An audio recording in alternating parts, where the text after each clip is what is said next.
A pequena cidade de Ouro Verde, interior de Minas Gerais, guardava um silêncio que não era apenas a calmaria típica do campo, mas segredos que os moradores evitavam mencionar.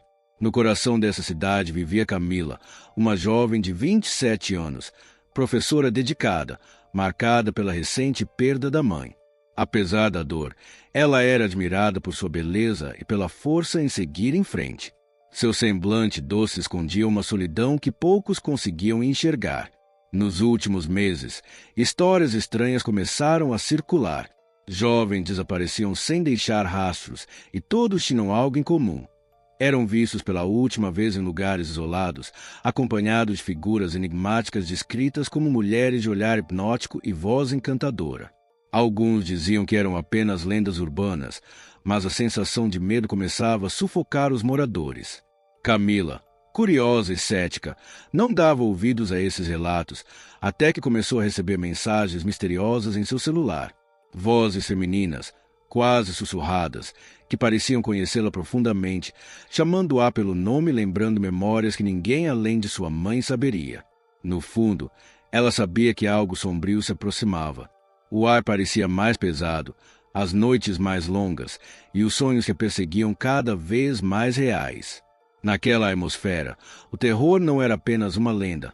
Era um chamado que, cedo ou tarde, Camila teria que enfrentar. Os dias seguintes trouxeram a Camila uma estranha sensação de ser observada.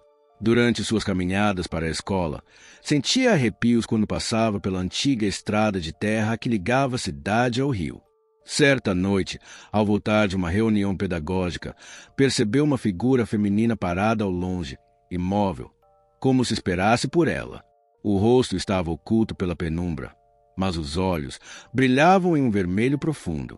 No dia seguinte, na sala dos professores, Dona Hilda, a colega mais velha, contou sobre as almas sedutoras, entidades que vagavam pela região desde o tempo das fazendas escravocratas. Espíritos de mulheres rejeitadas e mortas de forma cruel, que agora vagavam em busca de vingança, seduzindo vítimas inocentes para arrastá-las às águas do rio. Elas sabem quem escolher, e quando chamam, ninguém consegue resistir, murmurou Dona Hilda com a voz trêmula. Camila tentou ignorar, mas os sinais se intensificavam. No espelho de seu quarto, às vezes via silhuetas por trás de si. Nos sonhos, escutava cantos suaves que a conduziam até o rio, onde mãos frias a tocavam, tentando puxá-la para dentro da correnteza. Determinada a entender o que estava acontecendo, procurou o padre da cidade, mas até ele parecia relutante em falar. Apenas entregou um pequeno crucifixo e disse em tom firme: "Se ouvir o chamado, não responda. Nunca responda." Mas o problema é que, quanto mais resistia, mais forte e íntima se tornava a ligação com aquelas vozes, como se alguém, ou algo, quisesse desesperadamente tê-la ao seu lado. Naquela sexta-feira, a cidade foi abalada por mais um desaparecimento. Rafael, um jovem aluno de Camila, sumiu sem deixar vestígios. Testemunhas afirmaram tê-lo visto caminhando em direção ao rio durante a madrugada, acompanhado de uma mulher belíssima de cabelos longos e negros. O pânico se espalhou. Camila, abalada, sonhou novamente naquela noite. Mas dessa vez, o sonho foi diferente. Ela estava às margens do rio, e Rafael a chamava com os olhos arregalados, implorando por ajuda. Atrás dele, 3 mulheres de beleza inumana sussurravam em uníssono: "Venha, Camila, você também nos pertence." Ela acordou sobressaltada, mas com a convicção de que aquilo não era apenas imaginação. No fundo, sabia que as almas sedutoras estavam conectadas a ela de alguma forma. O crucifixo dado pelo padre começou a esquentar contra sua pele, como se reagisse à presença invisível ao redor. Na noite seguinte, ao voltar para casa, encontrou um bilhete em sua porta, escrito em caligrafia antiga: "O rio aguarda por você. Resistir apenas prolonga sua dor." O medo se transformou em desespero. A cada passo, a cada sombra, Camila sentia que não estava sozinha. Vozes suaves ecoavam em seus ouvidos, prometendo alívio para sua solidão e um reencontro impossível com a mãe falecida. No entanto, a revelação mais aterradora veio quando ela encontrou um antigo diário escondido no sótão de sua casa. Ali descobriu que sua própria bisavó havia sido uma das mulheres assassinadas injustamente, cuja alma agora se tornará parte daquela irmandade vingativa. Camila não era apenas uma vítima em potencial. Ela era o elo de sangue que as almas sedutoras aguardavam há gerações. A revelação sobre sua bisavó abalou Camila profundamente. Pela primeira vez, ela entendeu que o laço com as almas sedutoras era mais íntimo do que jamais imaginara. Por dias, lutou contra a tentação de ceder às vozes que a rondavam, vozes que prometiam reuni-la à mãe, aliviar sua dor e dar-lhe poder contra aqueles que a haviam feito sofrer na vida. Determinada a resistir, Camila buscou ajuda em antigos registros da igreja. Entre documentos empoeirados, encontrou relatos de um ritual esquecido que poderia selar o elo e libertar as almas aprisionadas. Mas o ritual exigia coragem. Enfrentar diretamente as entidades no local onde haviam sido amaldiçoadas, às margens do rio. Na noite marcada, Camila preparou-se. Levou o crucifixo, velas bentas e o diário da bisavó. Ao chegar, o vento uivava e o rio refletia uma lua distorcida, como se o próprio tempo hesitasse em avançar. Eu não pertenço a vocês, murmurou, fincando a cruz no solo úmido. As figuras surgiram lentamente, 3 mulheres de beleza quase sobrenatural, envoltas em véus escuros. Seus olhos brilhavam como brasas, e suas vozes cantavam em tom de lamento e sedução. Camila, somos parte de você. Aceite, e nunca mais estará sozinha. O coração da jovem vacilou. Pela primeira vez, pensou seriamente em se entregar, mas, ao olhar para o diário aberto, viu as palavras escritas pela bisavó, implorando perdão por ter deixado a maldição se perpetuar. Foi nesse instante que Camila percebeu. Sua luta não era apenas pela própria vida, mas também pela memória de sua família e pelas vítimas esquecidas. Com lágrimas escorrendo pelo rosto, ergueu o crucifixo com firmeza e enfrentou o olhar ardente das almas sedutoras. O vento soprou forte, apagando 2 das velas que Camila havia acendido. O crucifixo em sua mão começou a tremer como se a própria terra rejeitasse sua presença ali. Diante dela, as almas sedutoras se aproximavam, envoltas em um manto de escuridão que fazia o rio borbulhar. Você não pode lutar contra o que já é seu destino, murmurou a entidade do centro, com olhos que brilhavam em vermelho profundo. Camila ergueu o crucifixo e gritou, misturando fé e desespero. Eu não serei parte da maldição de vocês. O chão tremeu. Um grito agudo ecoou pelo vale, e por um instante o ar pareceu se despedaçar. As almas recuaram, mas não desapareceram. Em vez disso, suas formas se multiplicaram, dezenas de mulheres surgindo à beira do rio, todas com a mesma beleza fatal e olhar vazio. Camila percebeu a verdade.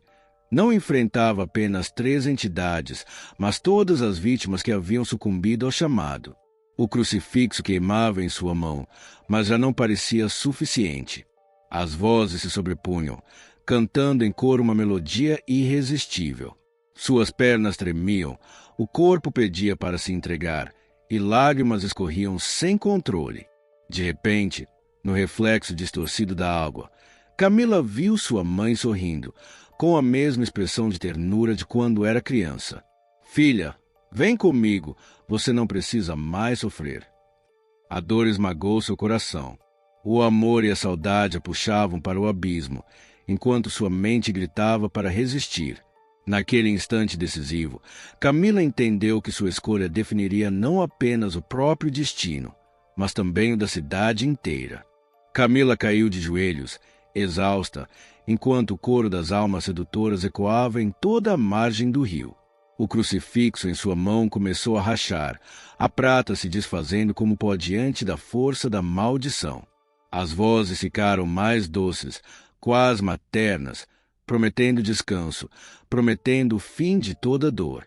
No reflexo da água, o sorriso de sua mãe parecia cada vez mais real. A lembrança da solidão, da perda e das noites em claro pesou mais do que qualquer fé que ainda restava. Com lágrimas quentes escorrendo pelo rosto, Camila deixou o crucifixo cair no barro. Eu só quero paz, sussurrou. As almas a envolveram como um abraço gelado. Seus corpos, belos e deformados ao mesmo tempo, entrelaçaram-se ao dela. O vento cessou, e o rio se abriu silencioso, como uma boca faminta.